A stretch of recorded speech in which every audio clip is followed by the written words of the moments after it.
everyone. I am Alice of KHR Arts and Cloud Orchid Publishing, and today I am going to talk to y'all about Wicked Plants by Amy Stewart. This particular book is a non-fiction book specifically about poisonous and dangerous plants. And I got this particular book back when I was on my Out West modeling tour, back when I was doing modeling and stuff, and I was in San Francisco.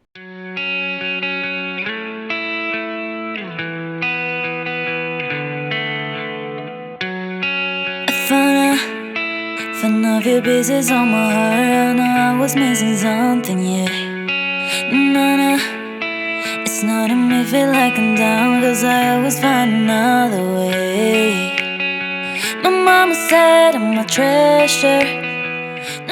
And I decided on one of my, I guess you could call it days off. It was more so a day I didn't have any gigs to do. I went to the botanical gardens there, specifically the giant greenhouse. It's the oldest greenhouse in the United States, you know, the big, like, enclosed botanical gardens. And it's so beautiful, y'all. I've been there a couple of times now. And the particular time that I went, this was back in like 2011, they were specifically featuring poisonous plants. And they had this book for sale in the gift shop. And I was like, oh my God, I need this book. Because I'm a giant weirdo and I like reading random stuff like this. Like during the pandemic, I read like this absolute tome, like this thick, like 800 pages, nonfiction about the history of arsenic. Because that was a thing I felt like doing. So yeah, this is, you know, if you like non-fictional books about plants, this is the book for you. But even if that's not necessarily your cup of tea, this book is also great because it also inspired me to write one of my tabletop gaming supplement guides about dangerous trees and plants. And I got so much inspiration from this book, from real life plants. I'm also a Dorcosaurus and I love botany. I took advanced biology classes during my schooling, like total just Dorcosaurus stuff. And what's absolutely excellent about this book, because you all know me, what good is a book with no pictures in it?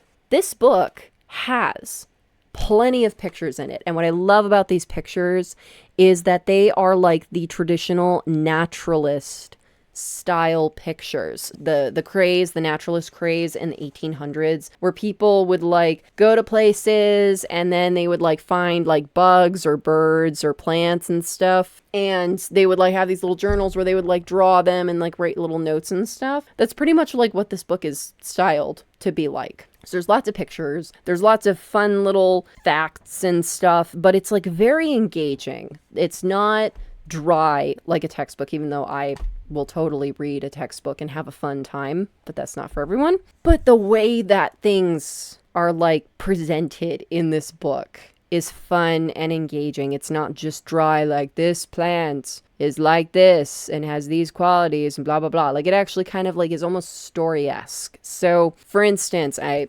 not going to try to flip to it and find it right this minute, but one of the plants in here is like, it's like the African pea, something like that. It's this like pea plant that's in Africa, and it's dangerous in that in order to leach the poison out of it, you have to soak it in water. And during droughts, there's less water to use to soak the peas in to get the poison out. And the consequence of eating these peas without properly getting the poison out, it'll eventually paralyze you and eventually kill you. But it's like it builds up in your body slowly over time kind of thing. And it like talked about droughts are a thing in Africa. It's not like a once in a while thing. It like happens all the time kind of thing. And they talked about like the history of these tribes that would eat these peas and like what they would do when they would go through these droughts and what the consequences of that were and like what they did to deal with that and stuff. Like that's the way they present these plants, is they give you like real life example kind of things with it, where they're like, these are examples of like people who have interacted with these plants and like what happened to them, historical stuff, cultural stuff. Like there's another one in there where it's seen as like a judgment.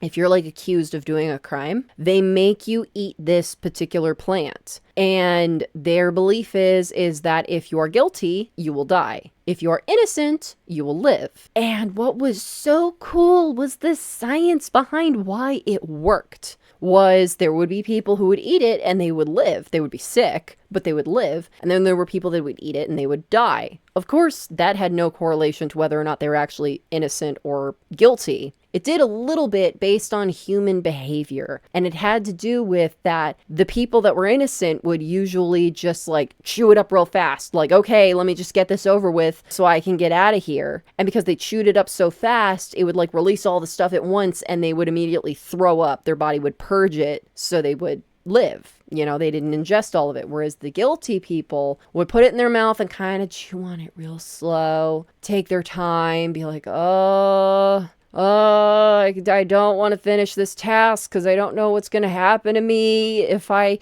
swallow it. And so they're like slowly leaching the poison into their body. It's not enough poison to trigger them to be sick. So they're getting the full dose of poison by the time they swallow it, and then they die. And I just so cool. I'm sorry, y'all. Science is so cool. But yeah, just cool stuff like that. Like, that's the way it presents those plants, is with stories like that, where it like gives you relevant stories about like how the plants have been used and dumb things that people, you know, dumb ways to die, like that kind of thing. And it's inspired so much for me over the years. It has inspired some of the plants that I use in my stories. It definitely inspired that giant list of 100 dangerous plants and trees that I wrote. And just also imagination land, as I've talked about in some of my other videos. Like, there's plenty of imagination land going on up inside my head that'll never make it on the page, that it's just private for me. And this kind of stuff is a big part of it. It's just, I'm just gonna sit here and be a dork and plants, fun, you know, just inventing and nonsense and whatever. But it's such a cool read. It's such a cool read for me.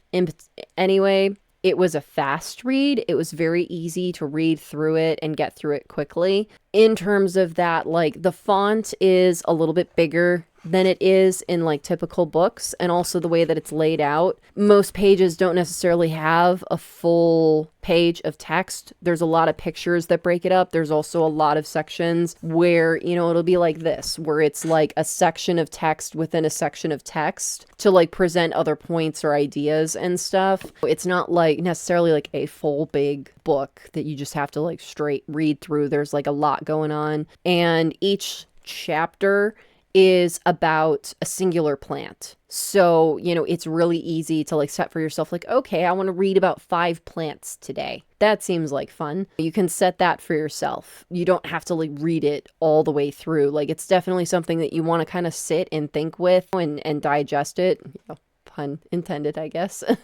because it's a lot of information, but it's a lot of very interesting information. So I really enjoyed this book, and I hope my fellow botany dorks out there will enjoy it too. And for all y'all who just think science is neat, I hope you enjoy it too. So I hope y'all enjoyed this video. If you did, please be sure to give it a like. And if you're new, subscribe.